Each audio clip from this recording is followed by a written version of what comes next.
Naway mapagpala tayong lahat ng Panginoon sa ating pagdalo sa pagtitipon na ito at lalong lumalim at madagdagan ang tibay ng ating pagtitiwala sa Panginoon. Sa gagawin natin pag-aaral ngayon, sapagkat ang paksa po natin ngayon ay tungkol sa pagtitiwala sa Panginoon. May pamagat nga po ito na magtiwala sa Panginoon. Maganda ho ito mga kapatid, makatutulong ito sa ating pamumuhay sa araw-araw. Ang mga version ng Biblia natin gagamitin ay ang Bagong Biblia at New American Standard Bible. Ang ating paksa na magtiwala sa Panginoon, sa English niyan ay Trust in the Lord. Ang ating mga talatang pag-aaralan dito, yung sunod-sunod na talata dito sa Kawikaan, chapter 3, verses 5 hanggang 8. Popular na mga talata ito, mga kapatid. Madalas nating madinig ito. Ngayon, pag-aralan nating mabuti. Basahin muna natin lahat. Dito sa Kawikaan 3:5, ang sabi, sa Panginoon ay buong puso kang magtiwala at huwag kang manalig sa sarili mong pangunawa. Sa lahat ng iyong mga lakad, siya'y iyong kilalanin at itutuwid niya ang iyong mga landasin. Huwag kang magpakapantas sa iyong sariling mga mata. Matakot ka sa Panginoon at sa kasamaan ay lumayo ka. Ito'y magiging kagalingan sa laman mo at kaginhawaan sa iyong mga buto. So, yan lang po mga kapatid, ng mga talatang ating pagbubulay-bulay.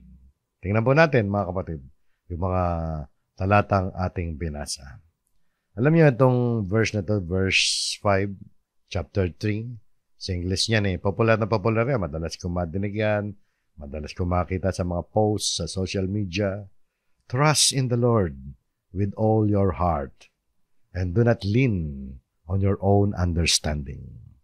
Isa ito sa mga talata ng Biblia na madalas sipiin.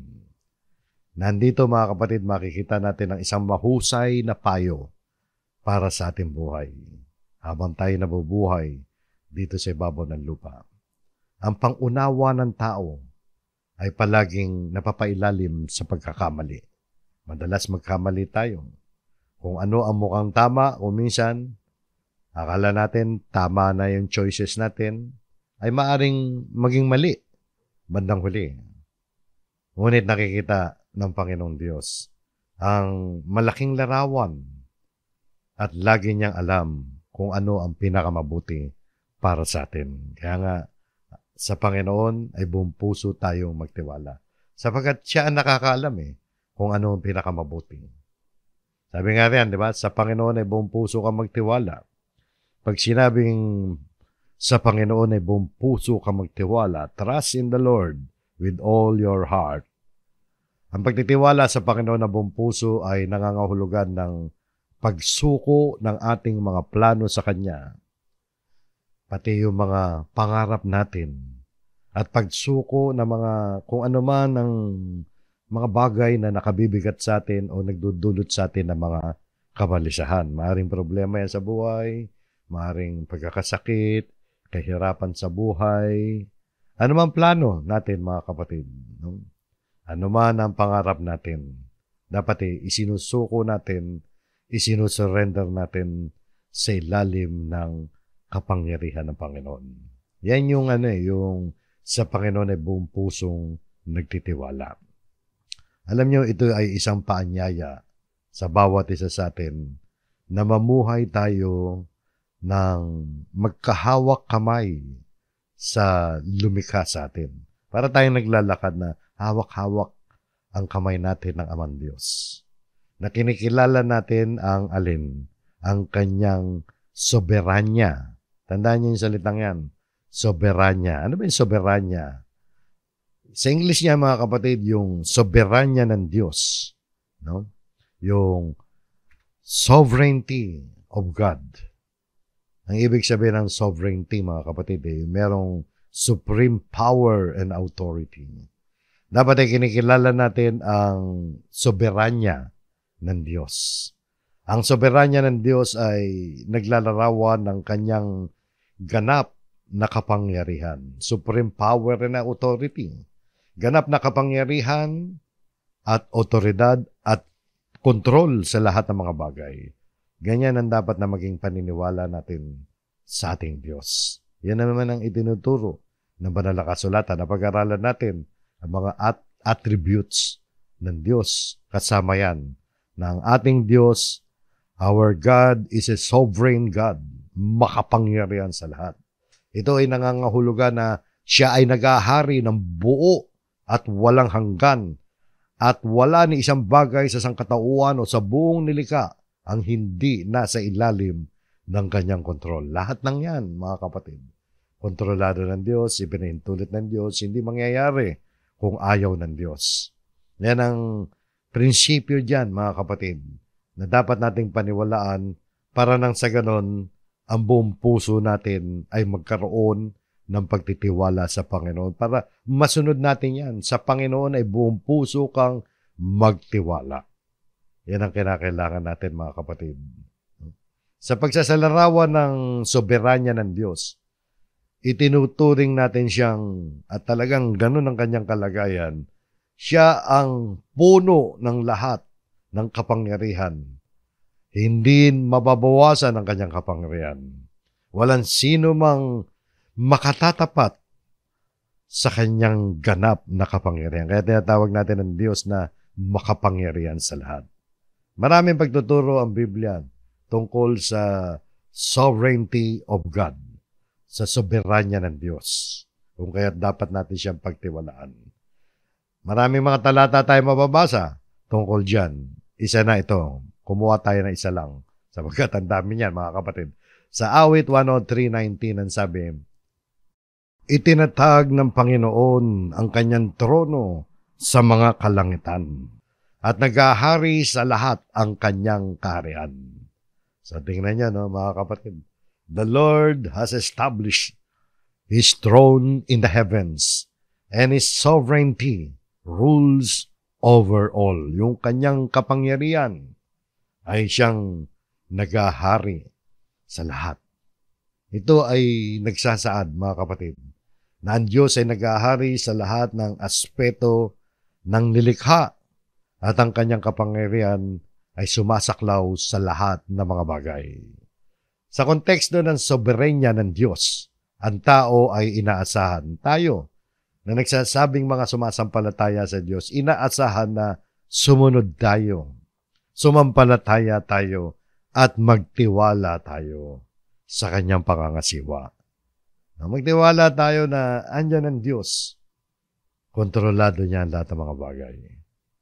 Ito ay isang pangunahing bahagi ng ating pananampalataya, na naniniwala tayo sa Diyos, na ang Diyos ay may ganap na kontrol at otoridad sa lahat ng buhay at sa lahat ng kanyang nilikha. O ganyan madidevelop ang ating pagtitiwala ng buong puso sa Panginoon. Kailangan natin yan sa buhay natin. Kapag sinabing buong puso kang nagtitiwala, ito ay nangangahulugan na talagang buong buo ang pagtitiwala mo, walang anumang pag-aalilangan. Huwag tayong mag-aalinlangan sa Diyos. Pagtiwalaan natin ang mga katotohanan ng Diyos. Ang pagtitiwala natin sa Panginoon ay nakabata yan sa kung ano ang kalooban ng Diyos. Dapat alam natin ang kalooban ng Diyos. Kaya nga ang sabi rito sa sumunod na parirala, at huwag kang manalig sa sarili mong pangunawa. Huwag tayong manalig. Hindi lang medyo o masyado. Huwag tayong manalig sa sarili nating pangunawa. Ang punto dito, mga kapatid, ay hindi na tayo mag-iisip. Sa halip, kailangan nating kilalanin ang ating mga sariling mga limitasyon. Una, tanggapin natin na limited tayo sa karunungan, sa kapangyarihan. Kaya kailangan natin ang Panginoon sa buhay natin. Hindi natin dapat panghawakan ang ating mga sariling understanding o pangunawa, ang ating mga sariling mga kakayahan. Hindi yun ang mahalaga. Ang mahalaga, mga kapatid, hindi yung ating sariling pangunawa. Kailangan unahin natin yung pangunawa na ibinibigay ng Panginoon. Ibig sabihin, inuuna natin ang itinuturo sa atin ng Diyos. Di ba? Hindi yung sarili lang natin, hindi yung opinion natin, kundi kung ano ang nais ng Diyos na nababasa natin sa kanyang mga salita. Kasi paano tayo matututo mula sa Diyos? Magkakaroon tayo ng understanding na galing sa Diyos.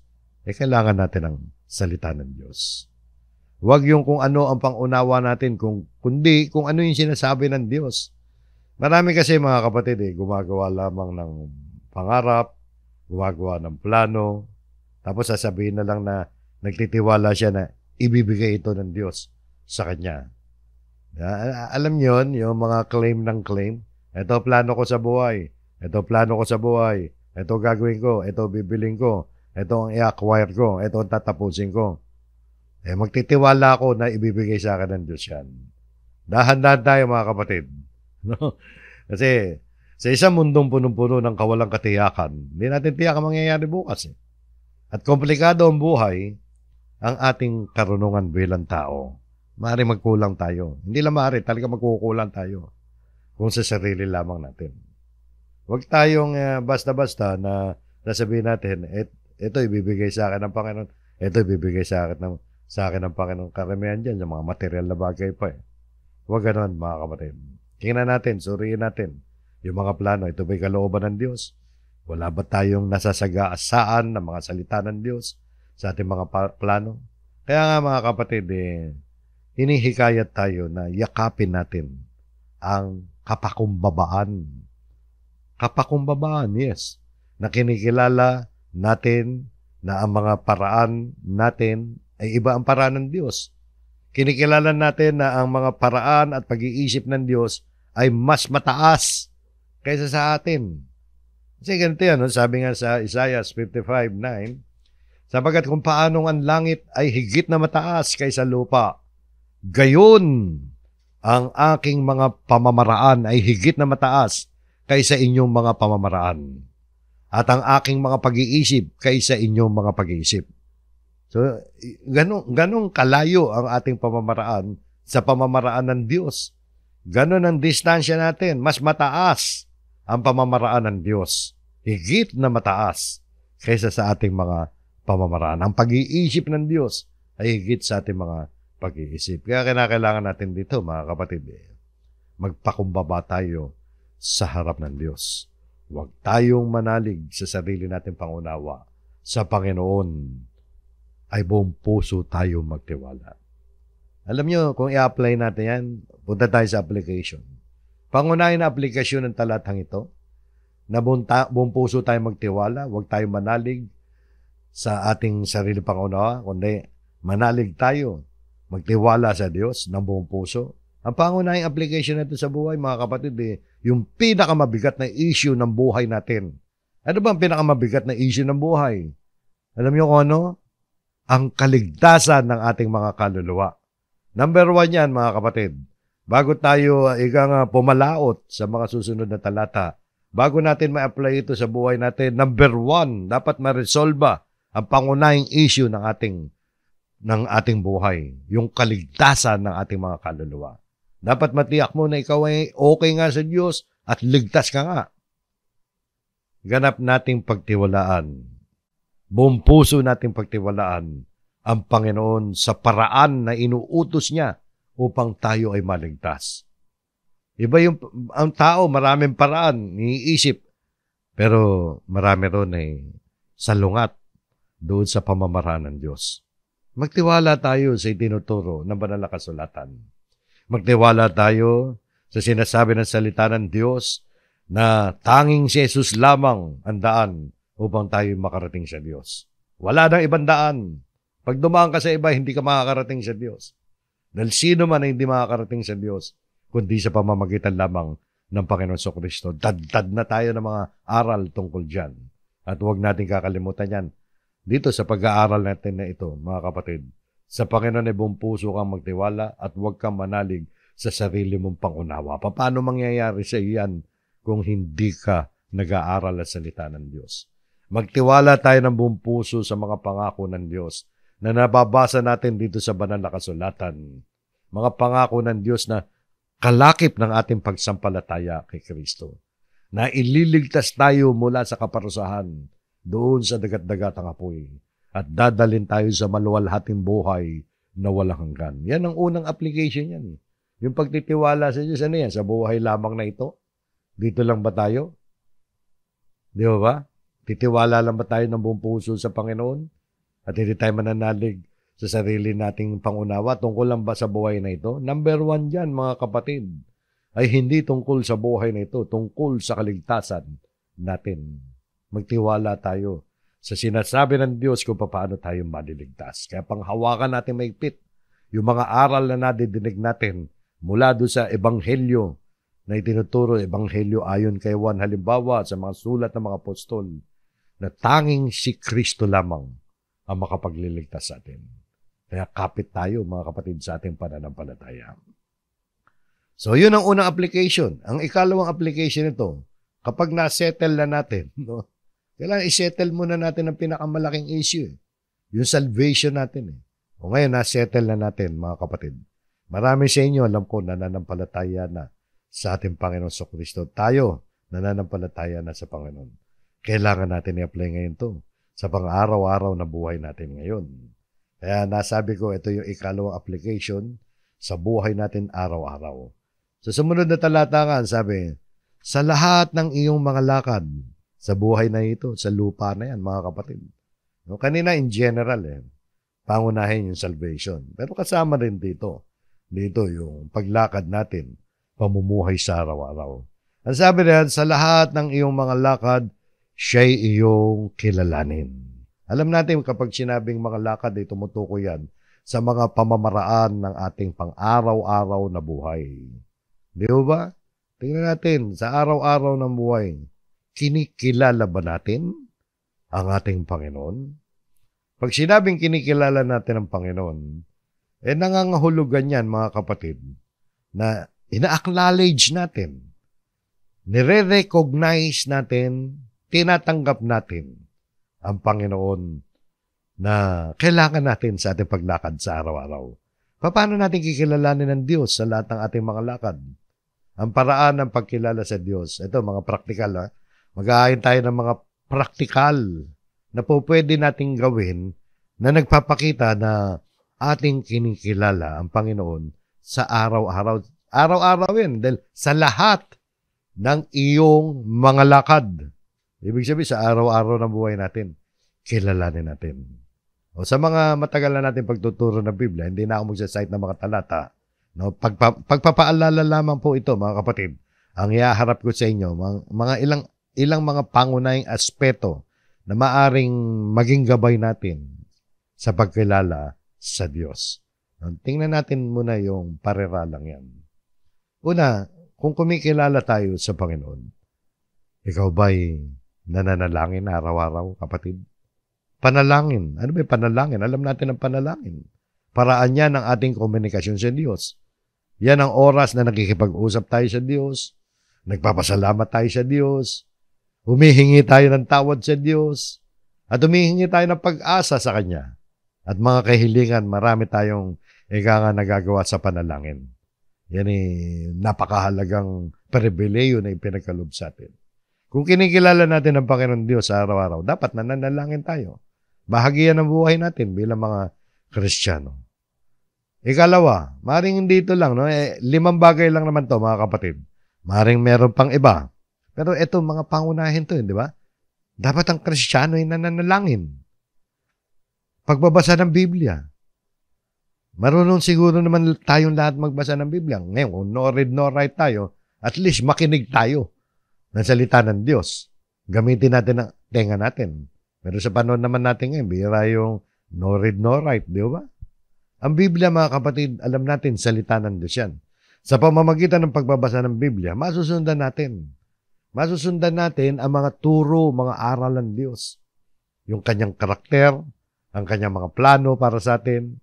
Basahin natin ito araw-araw para palakasin ang ating pananampalataya at pagtitiwala. Di ba? Pagtitiwala pinag-uusapan natin. Kaya sabi rito, sa lahat ng iyong mga lakad, siya'y iyong kilalanin. Ano pa ang mga praktikal na pwede natin gawin pagsunod sa kanya mga utos. Alam niyo itong sinusulat natin dito, no? Panalangin, hindi pwedeng hindi ka nananalangin pag Kristiyano ka. Hindi pwedeng hindi ka nagbabasa ng Biblia kapag Kristiyano ka. At mas lalong hindi pwedeng hindi ka sumusunod sa mga utos ng Diyos kapag Kristiyano ka. Hindi natatapos sa pakikinig at pagbabasa ng Biblia. Kailangan sundin natin ang ating mga natututunan mula sa nababasa natin sa Biblia. Dapat maging tagasunod tayo ng salita at hindi tagapakinig lamang, di ba? Yun ang ating mga napag-aaralan. At bukod doon, makatutulong sa atin kapag tayo nagmumuni-muni, meditation, pagmumuni-muni. Ano ba yung pagmumuni-muni? Pagmumuni-muni, mga kapatid, yung palagi nating binubulay sa ating mga isipan. Iniisip natin mabuti ang mga bagay-bagay na may kinalaman sa ating espiritual na buhay. Kapag nag-iisa ka, naglalakad ka, magbulay-bulay ka. Sa bahay, nag-iisa ka. Magbulay-bulay ka tungkol sa Diyos, tungkol sa napag-aralan mo. Isip-isipin mo mabuti yung ating mga napapakinggan na pag-aaralan. Yan yung pagmumuni-muni. Hindi mo naman kailangan maupo lang dyan at mag-yoga. No? Hindi ka magmuni-muni, ano man ang ginagawa natin. Wala tayong kausap, di ba? Nagsatrabaho ka, iniisip mo ang salita ng Diyos.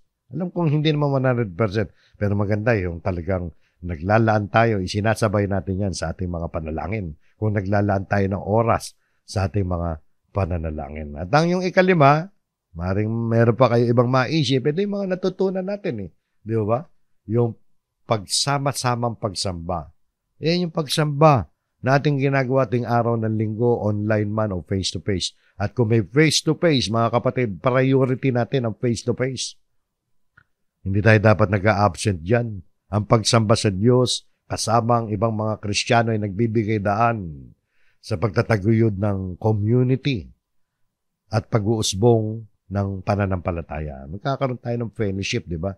Ang pagsasama-sama para sa panalangin, pagsusuri ng salita ng Diyos, pag-awit, mga papuri, ay mga paraan ng pagpapalalim ng ating personal na kaugnayan sa Diyos. So yan mga kapatid, biblical lahat yan, bagamat hindi tayo nag-cite ng talata. Hahaba tayo rito, abuti tayo 2 oras. No? Kung bawat isa dyan, ilalagyan natin ng supporting verses. Alam ko naman, alam niyo yan mga kapatid. Pinapaalala ko lang sa inyo na i-apply natin sa buhay yan. Parang nang sa ganun, sa lahat ng iyong mga lakad, siya'y iyong kilalanin. Di ba? Ang mga nabanggit, mga kapatid, mga paraan lang yan. No? Yung mga nabanggit ko kanina, mga 5 bagay. No? Mahalaga yun. Mahalaga na meron tayong regular na panalangin, pagbabasa ng Biblia, at sundin natin yung mga nababasa natin. Magmuni-muni tayo at dumalo tayo ng mga sama-samang pagsamba. Kung kikilalanin natin ang Diyos sa lahat ng ating mga lakad, ang sabi sa sumunod na talata, at itutuwid niya ang iyong mga landasin. Tama naman yun, di ba? Kapag aktibo ka dun sa mga nabanggit natin kanina, kinikilala mo Panginoon, palagi ka nananalangin, nag-aaral ka ng salita ng Diyos, dumadalo ka sa mga pagtitipon, abay itutuwid niya ang landas mo. Sapagkat yung salita ng Diyos, mga kapatid, ang siyang gabay natin sa araw-araw ng pamumuhay natin. Tingnan niyo itong mga sunod-sunod na mga talata dito sa awit 119. Dapat ito ang pananaw natin, mga kapatid. Sa salita ng Diyos, ito, napakagandang hanay ng mga talata ito. Mula rito sa 119 na awit, magsimula tayo dito sa 103. Tingnan nyo yung sinasabi ng writer ng awit tungkol sa salita ng Diyos. Sana ganito rin ang pananaw ng bawat isa sa atin. Napakatamis ng iyong mga salita sa panlasa ko. Higit na matamis kaysa pulot sa bibig ko. Yung pulot, yung honey, sweeter than honey to my mouth. Ano yung pinapakita dyan? Yung pananaw ng writer dito na dapat na maging pananaw din natin. Dapat ang pagtanggap natin sa salita ng Diyos para bagang isang matamis na pagkain na mas matamis pa nga sa honey. No? Pinakikita lamang ng talatang ito na tayo ay dapat nasasarapan. Na-enjoy natin. Pinagpapala tayo sa ating mga pagdinig, pagbabasa at pag-aaral ng salita ng Diyos. Ikaw ba, kapatid, kamusta ka na ngayon? Ano ba ang dating sa iyo ng salita ng Diyos? Ito ba'y pinananabigan mo? No? na parang isang napakatamis, masarap na dessert. Ika nga, dessert yan, matamis yan, di ba? Di ba masarap kumain ng ng leche pala na halimbawa, di ba? Ganyan ba ang dating sa iyo ng salita ng Diyos? Yung sarap na sarap ka? O batong-bato ka na ngayon, mga kapatid? Sana wag. Wag kang mababato. Dapat meron kang pananabik. Ano ba naidudulot ng salita ng Diyos kung kaya't nasasabi? Nasabi doon sa Kawikaan 3:6 kanina, na kung kikilalanin natin ang Panginoon sa lahat ng ating mga lakad, ay itutuwid niya ang ating mga landasin. May tutuwid ka ng Panginoon eh. Pag nag-aaral ka ng salita ng Diyos. Kasi paano kayo tutuwid ng Panginoon? Aasa ka ba na makakadinig ka ng tinig sa tenga mo? Nabubulong sa iyo na ito ang gagawin? Hindi. Salita ng Diyos ang gabay natin. Sa pagpapatuloy nito, mga kapatid, tungkol sa salita ng Diyos yan eh. Awit 119, 103. Sumunod sa 104 ang sabi, sa pamamagitan ng iyong mga tuntunin ay nagkakaroon ako ng kaunawaan. Ano ba yung tuntunin? Mga utos ng Diyos ay nagkakaroon tayo ng understanding. Sa pamamagitan ng mga tuntunin ng Diyos ay natututunan natin kung ano yung kalooban ng Diyos. Nauunawaan natin. Hindi tayo nagiging mangmang tungkol sa will ng Panginoon sa buhay natin. Yung will, madalas ko nadidinig yan araw eh. Maski naman ngayon madalas na itatanong ng isang tao, ano ba talaga ang will ng Panginoon sa buhay ko? Nandyan ang kasagutan sa pag-aaral ng salita ng Diyos, mga kapatid. Kapag alam natin ang mga tuntunin ng Panginoon, nagkakaroon tayo ng kaunawaan, understanding. Matututunan natin, magkakaroon tayo ng kaunawaan sa pamamagitan ng pagkaalam ng mga tuntunin ng Diyos na nanggagaling sa kanyang salita. Mga utos yan, tuntunin, di ba? Paano mo malalaman yan? Sa pamamagitan ng salita ng Diyos. Kaya ano magiging epekto niyan sa buhay natin? Kaya't kinapupuutan ko ang bawat huwad na daan. Yan ang tendency niyan, mga kapatid. Kapag tayo ay nag-aaral ng salita ng Diyos, naunawaan natin ang kanyang tuntunin, kapupuutan natin ang bawat huwad, mga peking, mga false way. Ito ay magdudulot sa atin ng pagkaalam ng tuntunin ng Diyos mula sa kanyang mga salita. Mapupuot tayo sa mga kamalian, sa mga kasamaan. Kung makikita nga natin, mga kapatid, yung verse kanina, napakatamis ng iyong mga salita at sa panlasa ko, higit na matamis kaysa pulot sa bibig ko. So, tungkol sa salita ng Diyos yan. Pag natutunan natin yan, mapupuot tayo. Hindi na natin may enjoy ang gumawa ng masama. Hindi natin may enjoy ang mga hilig ng laman. Dahil nagkaroon na tayo ng understanding o kaunawaan mula sa mga tuntunin ng Panginoon.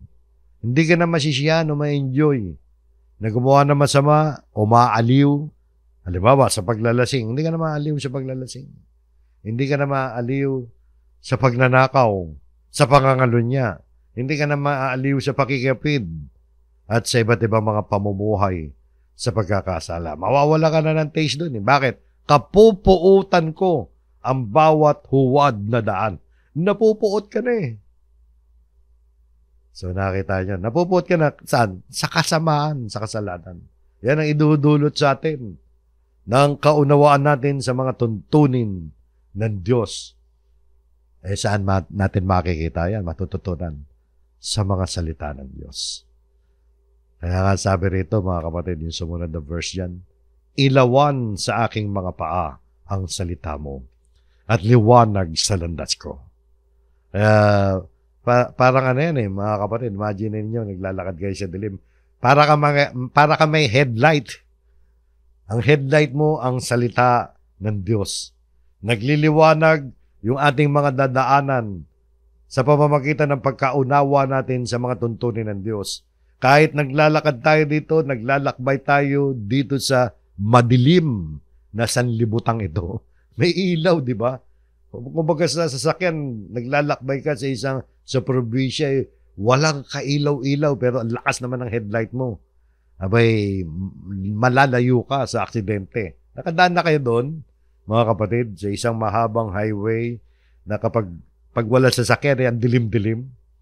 Kumbaga sana yung liwanag yung nanggagaling na sa mga ilawan sa mga sasakyan. O parang gano'n yan. O sa buhay natin na spiritual, sa mundong ito, madilim ang sanlibutan, naglalakad tayo rito, kapag wala kang ilaw, ay madadapa ka, mahulog ka pa sa bangin. So, yung salita ng Diyos, ang siyang nagsisilbi rito na ilawan sa aking mga paa ang salita mo at liwanag sa landas ko. May liwanag yung dadaanan mo. O, di ba napakaganda niyan? Yan ang mangyayari mga kapatid. Kung sa lahat ng iyong mga lakad, siya'y iyong kikilalanin at itutuwid niya ang iyong mga landasin. So yan mga kapatid. At sa verse 7, sabi rito, huwag kang magpakapantas sa iyong sariling mga mata.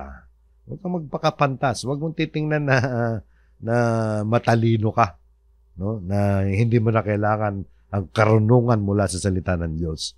Kaya yung pariralang ito mga kapatid ay nagbibigay ng paalala na hindi nararapat na maging mayabang tayo o arrogante yung pag-uugali natin sa harap ng Diyos. Pinapaalala dito na kahit gaano pa tayo katalino, ano man ang nakakuha mong laude dyan sa koleyo, o valedictorian ka man, mataas man ang grade mo, saan ka pa nag-aral, exclusive school ka man, hindi dapat maging sanhi ng kahamugan yan at ng kayabangan, lalo na sa harap ng Diyos. Kaya sabi rito, huwag kang magpakapantas sa iyong sariling mga mata.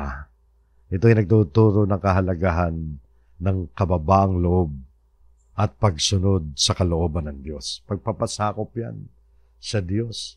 Pinakikita nito ang tamang kalagayan ng puso na puno ng paggalang at pag-asa sa Diyos.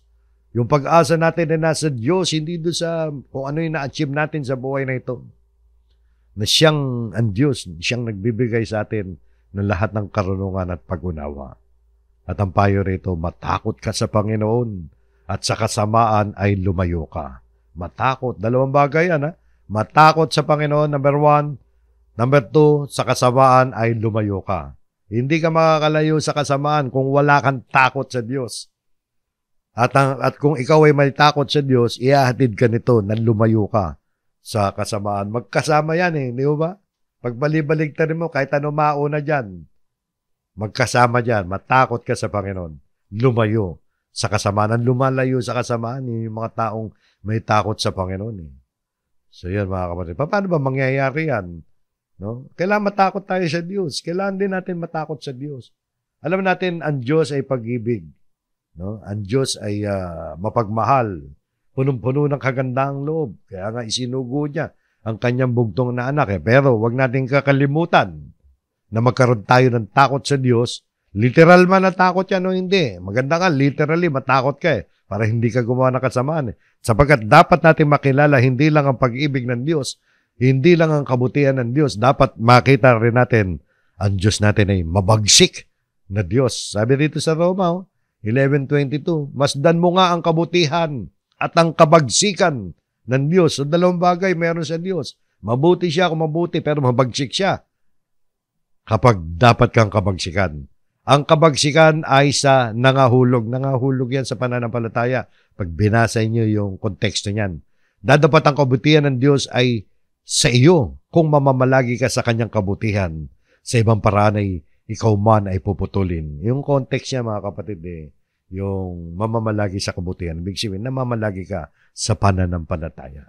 Sumusunod ka. Yan ibig sabihin nananampalataya Kumikilos ka sa buhay mo, namumuhay ka ayon sa pananampalataya, ayon sa aral ng Diyos. So ang Diyos, mabuti kung mabuti, pero mabagsik din siya. Mabagsik siya sa nangahulog. Yung mga nangahulog, yan yung mga tumalikod na wala sa pananampalataya. Hindi lang yan, sabi pa sa Hebreo 12:29, sapagkat ang Diyos natin ay isang apoy na mamumugnaw. So dapat makita din natin yan. Di ba? Napag-aralan natin sa Revelation chapter 16 na kapag dumating na ang takdang panahon sa paghuhukom ng Diyos, ay kanyang ibubuo sa mundo ang 7 huling kagalitan ng Diyos. Di ba? Yung 7 mangkok yan Bukod pa doon sa pinali. Yung pinali, doon sa dagat-dagatang apoy. Kaya sabi rito, matakot ka sa Panginoon at sa kasamaan ay lumayo ka. Lumayo tayo sa kasamaan, matakot tayo sa Panginoon. Magkasama yan palagi. At sa huling talata natin mga kapatid, bago tayo magtapos, ito'y magiging kagalingan sa laman mo at kaginhawaan sa iyong mga buto. Hindi literal yan mga kapatid. Pwede rin maging literal. No? Siyempre, pag kagalingan sa laman, healing to your body. Siyempre, pag meron kang magandang ugnayan sa Diyos, di ba? Masarap din ang pakiramdam mo. Kahit nangihina tayo habang tumatanda tayo, lahat naman tayo mamamatay, no? Kaya ito mga kapatid, simbolikong pahayag ito. Figurative yan. Kung illiteral mo, pwede rin naman. Partially. Kagalingan sa laman eh. Healing to your body. Refreshment to your bones. Parang lumalakas ka, di ba? Physically, yes. Pero may ending din eh, yung kalakasan natin. Kakasakit tayo, mamamatay tayo. Kaya more dun sa simbolikong pahayag ang kinukuha natin dito. No? Sa pangkalahatan, mga kapatid, yung pahayag nito ay nagpapakita ng malaking kapakinabangan kung tayo'y susunod sa mga prinsipyo ng Diyos sa ating pang-araw-araw na buhay. Kung susundin natin dito, yung sinasabi na trust in the Lord with all your heart. Lahat na nadaanan natin mga talata. Ito'y, lahat yan, lang nadaanan natin kapag masusunod yan sa buhay natin, magiging kagalingan sa atin. Spiritually, lalo-lalo na matutupad sa atin yan. Magkakaroon tayo ng physical na kaganawaan, yes, kung loloobin ng Panginoon, pero mamamatay din naman tayo, di ba? Pero higit nga sa lahat, ay mararanasan natin ang spiritual na kaginawaan na apektado din naman kung minsan ng ating physical. Pero more on spiritual yan. Magiging mapayapa ang ating mga puso at isipan sa harapan ng Diyos.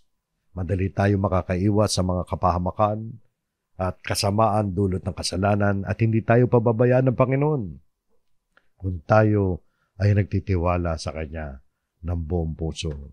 Kaya nga mga kapatid, magtiwala sa Panginoon. Trust in the Lord with all your heart. Isa puso natin ang mga karunungan na nakita natin dito sa Kawikaan 3:5 hanggang 8. Hindi lang isa puso, ipamuhay po natin. Habang nagtitiwala tayo sa Panginoon ng buong puso, huwag tayong manalig sa ating sariling pangunawa. Matakot tayo sa Kanya, tumaligod sa kasamaan. Habang ginagawa natin yan, ay sinisimulan natin, no? Ang paglalakbay ng pananampalataya at pagpapagaling at ginhawa. Di ba? Naway gabayan tayo ng mga talatang ito sa ating mga pang-araw-araw na pamumuhay.